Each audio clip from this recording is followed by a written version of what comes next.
So yesterday was a very insightful day, I think. But after what we did during the day, I felt I was exhausted, and it took up a lot of energy going to the university and meeting with the kids and stuff. But after we went home to my host family, I met our friends' aunts and cousins, and I felt, and his mom has 5 sisters, and it was really powerful to be in an environment with a lot of strong women who were just laughing and being loud, and it was a lot like my family, and I felt like I was at home, and it was a really, really good feeling.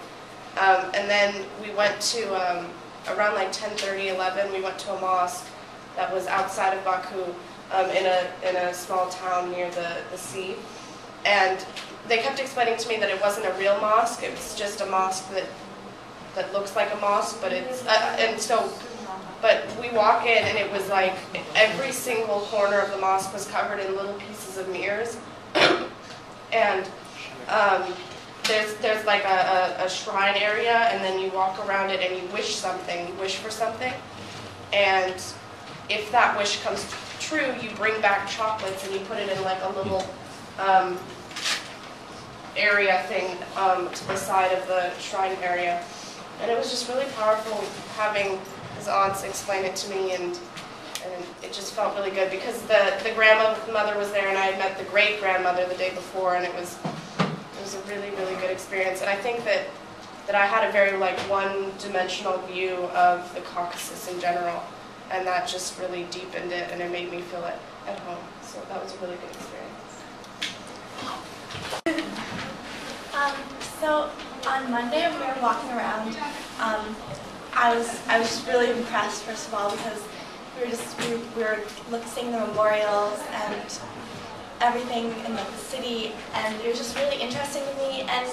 But it felt really separate. Like I didn't feel like it was just its own separate entity, and I didn't really know where I was entirely, but it was just really beautiful. And then we walked around the corner, and I saw the sea, and I realized then that like what it was, and I was like, oh, it's the Caspian Sea, and I labeled it on so many maps in school, and I mean I'd learned about it since I was little and whatever, and for me it was really powerful because I knew where I was, and I connected like a little smudge on the map with that actual expanse of water, and I just felt like I had a deeper understanding of where I was and like how where everything is here and how I relate to it, and that's sort of hard to describe, but I thought that was really powerful.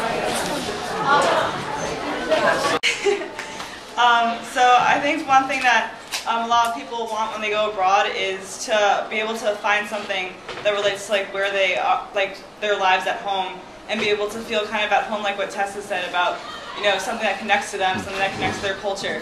And when I came here, I admit that there's a few times where I felt really intimidated because I'm surrounded by a bunch of people who are wonderful and kind, but they don't speak English. Well, some people don't speak English as well, especially the older people, like parents and grandparents.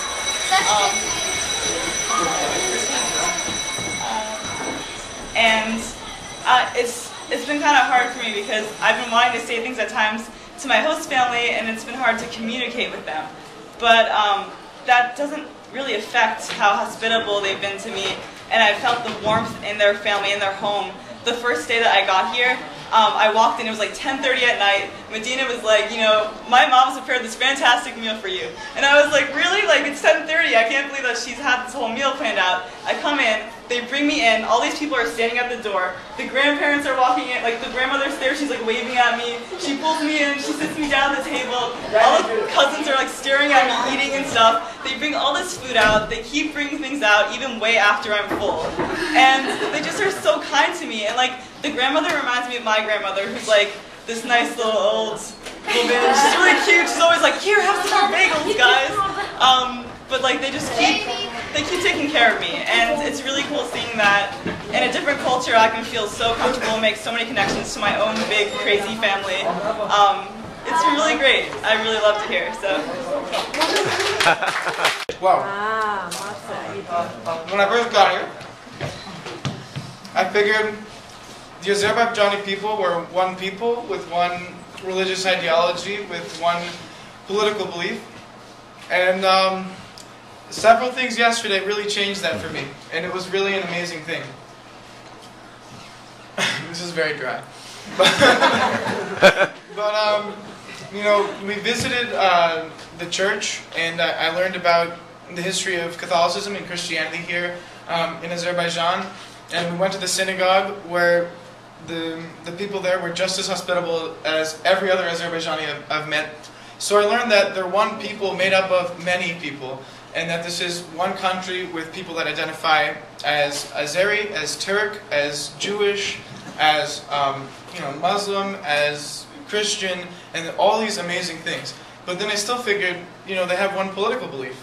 But when I went to the university yesterday and I heard people who were willing to speak out for their personal beliefs, their private beliefs, by using social media, that was really an amazing experience for me, because you see these pictures of Aliyev all over the place, and you think, you know, wow, here's one people, one political belief, they're very unified. But then there are people who have criticisms, who have a desire to reform, not because they don't love their country, but because they love their country, because they feel that this amazing place could be even better.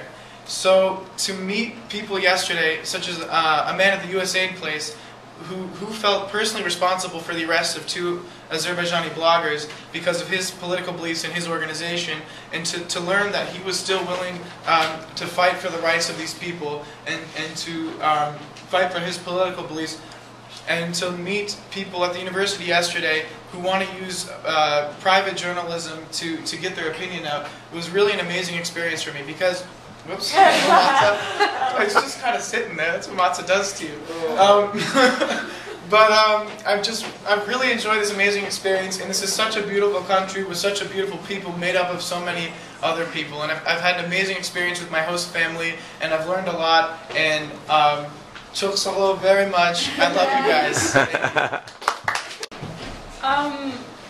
When I got here, I'm a little bit shy occasionally and slow to dive into new cultures, because I kind of like to be comfortable before I start speaking my opinion and things. And so it's taking a while to get comfortable, but when I was at the seaside and when we were walking around that day with everyone and pushed the tables together to all have tea, and it was really nice, and I was realizing, why am I unhappy? Because this is so amazing. And I was like, oh, I'm unhappy because I realized that I can only be here for a few more days, and it's such an amazing country, and I want to see it more, because it's just really, like, it's so eye-opening and different than Vermont, and in such amazing ways, so that's all.